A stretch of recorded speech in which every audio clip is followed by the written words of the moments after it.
পরিবেশ দিবস উপলক্ষে 20,000 তালগাছ বীজ রোপণ করেছেন ফরিদপুর সরকারি বালিকা উচ্চ বিদ্যালয়ের রসায়ন বিভাগের শিক্ষক মোহাম্মদ নুরুল ইসলাম। ফরিদপুর জেলা প্রতিনিধি জাকিব আহমেদ জ্যাক জানান, ফরিদপুর শহরের কমলাপুর এলাকায় এই নিম গাছের চারা রোপণ করেন তিনি। এ বিষয়ে স্কুল শিক্ষক মোহাম্মদ নুরুল ইসলাম জানান, বৃক্ষের প্রতি ভালোবাসা, পরিবেশ রক্ষা, বজ্রপাতে মৃত্যু রোধ, ক্ষয়ক্ষতি কমাতে ও শহরের সৌন্দর্য বৃদ্ধি করতে তিনি সুপারি গাছ, রাধাচূড়া, কৃষ্ণচূড়া, শিউলি, শেফালি, তাল বীজ, খেজুরের বীজ বপন সহ ফলজ, বনজ নানা ধরনের গাছ লাগিয়ে থাকেন। গাছ হলো প্রাকৃতিক বায়ু ফিল্টার। গাছ বৈশ্বিক তাপমাত্রা বৃদ্ধির প্রভাবকে কমাতে সাহায্য করে। তাকে দেখে অনেকেই গাছ লাগানোর বিষয়ে উদ্বুদ্ধ হয়েছেন।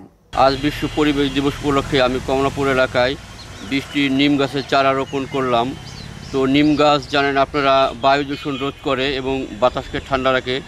বর্তমান যে বৈশ্বিক উষ্ণায়নের জন্য পরিবেশ উত্তপ্ত হচ্ছে, এখানে নিম গাছের কোনো বিকল্প নেই। এই জন্য আজকে আমি নিম গাছ রোপণ করলাম।